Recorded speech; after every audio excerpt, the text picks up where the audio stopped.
Hello అందరికి welcome back to Dolly dumplings. ఇవాళ video వచ్చేసి బెండకాయ ఫ్రైని ఎలా చేసుకోవాలో ప్రాసెస్ ఏందో క్లియర్గా చూసేద్దాము. ఇది అందరికీ తెలిసే ఉంటుందండి, కానీ బెండకాయ ఫ్రై కొంతమందికి జిగురు వచ్చేస్తూ ఉంటుంది కదా, అలా రాకుండా నేను చెప్పినట్టు ఫాలో అయ్యి చేశారంటేను పొడి పొడిగా జిగురు లేకుండా వస్తుంది. ఇప్పుడు ప్రాసెస్ చూసేద్దాము.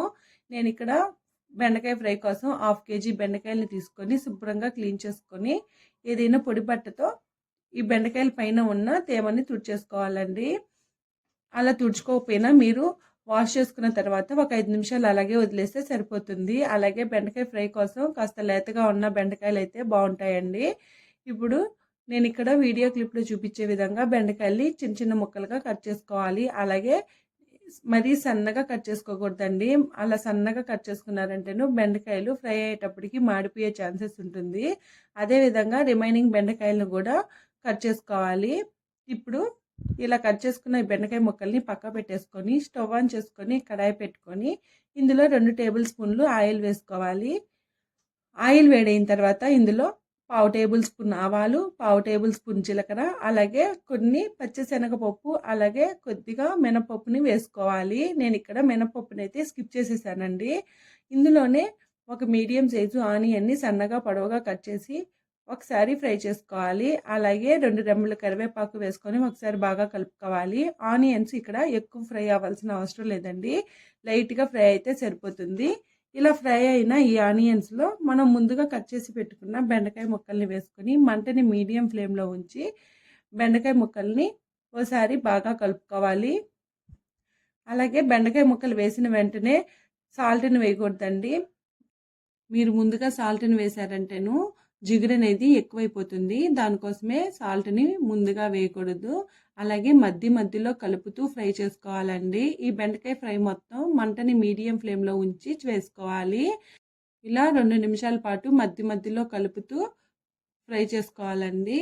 ఇప్పుడు ఇందులో 2-3 డ్రాప్స్ వరకు నిమ్మకాయ రసాన్ని వేసుకోవాలి. ఈ నిమ్మకాయ రసాన్ని వేసుకోవడం వల్ల బెండకాయల్లో జిగురు అనేది తగ్గుతుంది. మీ దగ్గర నిమ్మకాయ రసం లేనట్లయితేను 1 టేబుల్ స్పూన్ వరకు పెరుగుని వేసుకోవచ్చు. అలాగే నిమ్మరసం వేసాం కదండి, బెండకాయ ఫ్రైలో ఎలాంటి డిఫరెన్స్ అయితే తెలియదు మనకి.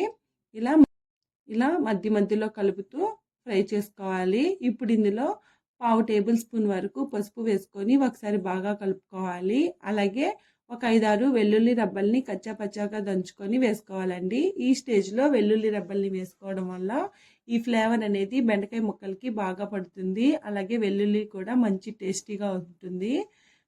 ఇప్పుడు ఇందులో ఒక 1/2 టేబుల్ స్పూన్ వరకు సాల్ట్ని వేసుకొని ఒకసారి బాగా కలుపుకోవాలి. చూడండి, ఇక్కడ వీడియో క్లిప్లో చూపించే విధంగా కలుపుకోవాలి. మరీ ఎక్కువ కలిపేయొద్దండి. ఇప్పుడు ఇలా కలుపుకున్న తర్వాత ఇందులో ఒక 1/2 టేబుల్ స్పూన్ వరకు కారాన్ని వేసుకోవాలి. కారం అనేది మీరు తినేదాన్ని బట్టి అడ్జస్ట్ చేసుకోండి. ఇలా కారాన్ని వేసుకున్న తర్వాత ఒకసారి బాగా కలుపుకోవాలి. ఇప్పుడు సాల్ట్ సరిపోయిందో లేదో చెక్ చేసుకొని సాల్ట్ని అడ్జస్ట్ చేసుకొని స్టవ్ ఆఫ్ చేసుకోవడమేనండి. కారం వేసిన తర్వాత ఎక్కువసేపు ఫ్రై చేసుకోకూడదు, కలర్ అనేది చేంజ్ అయిపోతుంది. చూడండి, ఫ్రై అనేది రెడీ అయిపోయింది. చూసారు కదా, దీన్ని వేడివేడిగా సర్వ్ చేసుకోవడమేనండి. చూడండి, ఇక్కడ బెండకాయ ఫ్రై ఎంత పొడి పొడిగా వచ్చిందో కదా. అంతేనండి, బెండకాయ ఫ్రైని సింపుల్గా చేసుకోవడం చూసారు కదా. ఈ వీడియో మీకు నచ్చితే లైక్ చేయండి, షేర్ చేయండి, కామెంట్ చేయండి. మరిన్ని రెసిపీస్ కోసం ఛానల్ని సబ్స్క్రైబ్ చేసుకోండి. Thank you for watching.